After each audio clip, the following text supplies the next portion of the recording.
আসসালামু আলাইকুম সুপ্রিয় দর্শক, আপনাদের সবাইকে স্বাগতম জানাচ্ছি আজকের সর্বশেষ এবং গুরুত্বপূর্ণ আবহাওয়ার আপডেটে। আজকের এই ভিডিওতে আমরা জানব দেশের বর্তমান আবহাওয়ার অবস্থা, বঙ্গোপসাগরে সৃষ্ট লঘুচাপের প্রভাব, আগামী ২৪ থেকে ৪৮ ঘণ্টার বিস্তারিত পূর্বাভাস এবং আসন্ন কালবৈশাখী ঝড়, বজ্রবৃষ্টি ও শিলাবৃষ্টির সম্ভাবনা। তাই অনুরোধ করব ভিডিওটি শেষ পর্যন্ত দেখুন। প্রিয় দর্শক, গত কয়েকদিন দেশের কিছু কিছু অঞ্চলে বৃষ্টি হলেও রাজধানী ঢাকা এবং আশেপাশের এলাকায় তেমন কোনো বৃষ্টিপাত দেখা যায়নি। তবে এবার পরিস্থিতি পরিবর্তনের আভাস দিচ্ছে আবহাওয়া অধিদপ্তর। বঙ্গোপসাগরে একটি লঘুচাপ সৃষ্টি হওয়ার কারণে দেশের বিভিন্ন অঞ্চলে বৃষ্টি ও বজ্রসহ বৃষ্টির সম্ভাবনা তৈরি হয়েছে। আবহাওয়া অফিস জানিয়েছে, এই লঘুচাপের প্রভাবে দেশের অন্তত ৬টি বিভাগে দমকা হাওয়া, বিদ্যুৎ চমকানো এবং বজ্রসহ বৃষ্টিপাত হতে পারে।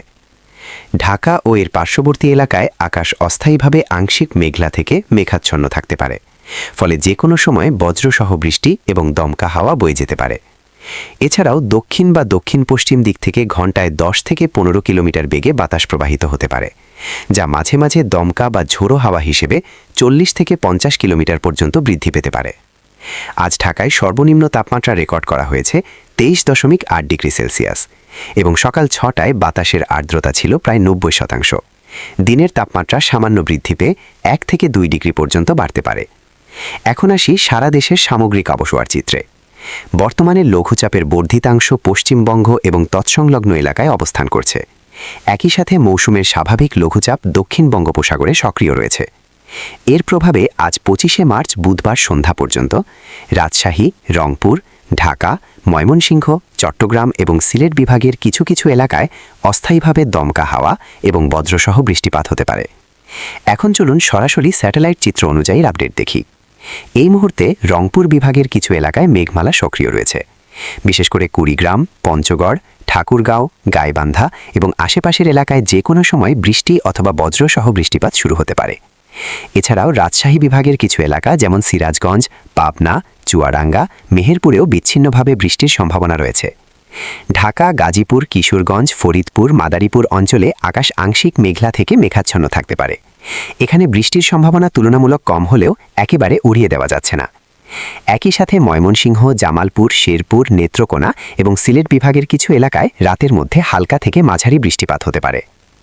ভারতের উত্তরবঙ্গ যেমন কোচবিহার, জলপাইগুড়ি, শিলিগুড়ি এলাকায়ও কালবৈশাখী ঝড় সহ বৃষ্টির সম্ভাবনা রয়েছে, যার প্রভাব বাংলাদেশের সীমান্তবর্তী এলাকায় পড়তে পারে। এখন আসি আগামী ২৪ ঘণ্টার পূর্বাভাসে, অর্থাৎ ২৫শে মার্চ দিনের বিস্তারিত আপডেট। সকালের দিকে দেশের কিছু অঞ্চলে হালকা বৃষ্টি থাকলেও বেলা বাড়ার সাথে সাথে আবহাওয়া কিছুটা পরিষ্কার হয়ে যাবে। তবে বিকেল ৩টার পর থেকে আগারও মেঘ জমতে শুরু করবে। বিকেল থেকে সন্ধ্যার মধ্যে বগুড়া, জামালপুর, নেত্রকোনা, কিশোরগঞ্জ, নরসিংদী এবং আশেপাশের এলাকায় বিক্ষিপ্তভাবে বজ্রসহ বৃষ্টিপাত হতে পারে। সন্ধ্যার পর এই বৃষ্টিপাতের পরিমাণ কিছুটা বৃদ্ধি পেতে পারে এবং কুমিল্লা, ব্রাহ্মণবাড়িয়া এবং সিলেট বিভাগের বেশ কয়েকটি এলাকায় মাঝারি বৃষ্টিপাত দেখা যেতে পারে। রাত গভীর হলে আবার আবহাওয়া কিছুটা স্থিতিশীল হয়ে আসবে। এখন আসি ২৬শে মার্চ বৃহস্পতিবারের পূর্বাভাসে। এই দিনে সকাল থেকে আকাশ আংশিক মেঘলা থাকতে পারে, তবে বৃষ্টিপাতের সম্ভাবনা কম থাকবে। দুপুরের পর কিছু এলাকায় বিশেষ করে ঢাকা, খুলনা ও বরিশাল বিভাগের কিছু স্থানে হালকা বৃষ্টি হতে পারে। ২৭শে মার্চ শুক্রবার দিনের বেশিরভাগ সময় আবহাওয়া পরিষ্কার থাকবে, তবে রাতের দিকে রংপুর, রাজশাহী ও ময়মনসিংহ বিভাগের কিছু এলাকায় কালবৈশাখী ঝড়ের সম্ভাবনা তৈরি হতে পারে। প্রিয় দর্শক, সবচেয়ে গুরুত্বপূর্ণ পরিবর্তন দেখা যাবে ২৮শে মার্চ শনিবার থেকে। এই দিন থেকে দেশের বিভিন্ন অঞ্চলে কালবৈশাখী ঝড়, বজ্রসহ বৃষ্টি ও শিলাবৃষ্টির সম্ভাবনা অনেক বেড়ে যাবে। ২৮ মার্চ দুপুর থেকে বিকেলের মধ্যে দেশের বেশিরভাগ এলাকায় অর্থাৎ ৮ বিভাগের অনেক জেলায় বিক্ষিপ্তভাবে ঝড় বৃষ্টি শুরু হতে পারে। বিশেষ করে চট্টগ্রাম, কক্সবাজার, বরিশাল, খুলনা এবং সিলেট বিভাগের এলাকাগুলো বেশি ঝুঁকিতে থাকতে পারে। এই সময় দমকা হাওয়া, বিদ্যুৎ চমকানো এবং কিছু স্থানে শিলাবৃষ্টিও হতে পারে। ২৯শে মার্চ রবিবার দেশের প্রায় সব এলাকায় বৃষ্টি ও কালবৈশাখী ঝড়ের সম্ভাবনা রয়েছে। অনেক জায়গায় মাঝারি থেকে ভারী বৃষ্টিপাত হতে পারে। ৩০ এবং ৩১ মার্চেও এই বৃষ্টিপাতের প্রবণতা অব্যাহত থাকতে পারে। বিশেষ করে সিলেট ও উত্তরাঞ্চলে ভারী থেকে অতি ভারী বৃষ্টির সম্ভাবনা রয়েছে। পরবর্তী ৫ থেকে ১০ দিনের পূর্বাভাস অনুযায়ী রংপুর, ময়মনসিংহ, সিলেট এবং ঢাকা বিভাগের বিভিন্ন এলাকায় ভারী বৃষ্টিপাত হতে পারে। কিছু স্থানে ১০০ থেকে ২০০ মিলিমিটার পর্যন্ত বৃষ্টিপাত হওয়ার আশঙ্কা রয়েছে। সবশেষে সংক্ষেপে, বৃষ্টির প্রভাবে আবহাওয়া পরিবর্তন হচ্ছে। 25শে মার্চ বিক্ষিপ্ত বৃষ্টি শুরু, 26শে মার্চ আংশিক বৃষ্টি, 27 মার্চ রাত থেকে ঝড়ের সম্ভাবনা, 28 মার্চ থেকে শুরু হবে কালবৈশাখী, 29 থেকে 31 মার্চ ভারী বৃষ্টিপাত। প্রিয় দর্শক, এই ছিল আজকের সর্বশেষ আবহাওয়ার বিস্তারিত আপডেট। আপনি কোন জেলা থেকে এই ভিডিওটি দেখছেন কমেন্ট করে অবশ্যই জানাবেন।